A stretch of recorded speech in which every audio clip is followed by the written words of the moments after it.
پھر ایک اور مقام پر نبی علیہ الصلوۃ والسلام کی حدیث ہے، آپ فرماتے کہ دنیا ملعونۃ وملعون ما فیہا، یہ ساری دنیا فرمایا کہ قابل لعنت ہے، اور جو کچھ اس کے اندر چیزیں ہیں وہ بھی قابل نفرت اور قابل لعنت ہے، ہیچ اور نیچ قسم کی چیزیں ہیں۔ الا العالم، اس لعنت سے کون سا بندہ نکلے گا؟ دنیا کی لعنت سے کون سا بندہ نکلے گا؟ جو دین کا عالم ہوگا، والمتعلم، اور طالب العلم، ومن والا ہو، اور وہ لوگ جنہوں نے ان کے ساتھ سلسلہ موالات قائم کر لیا۔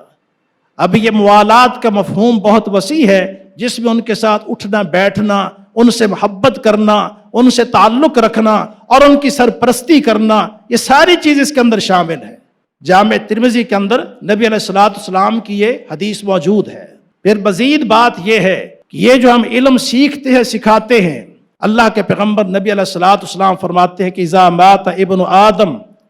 جب ابن آدم کی آنکھیں بند ہو جاتی ہیں، موت واقع ہو جاتی ہے، انقطع عنہ عمل الا من ثلاثۃ اشیاء، فرمایا کہ اس کی اعمال کا سلسلہ ٹوٹ جاتا ہے سوائے 3 قسم کی چیزوں کے کہ جن کا سلسلہ اس کے ساتھ اجر و ثواب کے اعتبار سے جڑا رہتا ہے۔ کچھ وہ اعمال ہیں جو انسان کی زندگی کے ساتھ ہی اس کے ساتھ چلے جاتے ہیں،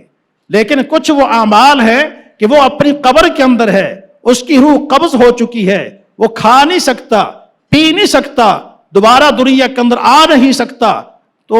باقی عبادات کا مسئلہ کیسے اس کے لیے ممکن ہے؟ لیکن کچھ ایسے اعمال ہیں کہ دنیا کے اندر وہ کسی نہ کسی شکل کے اندر موجود ہیں اور اس کا اجر و ثواب اس کے ساتھ جڑا ہوا ہے۔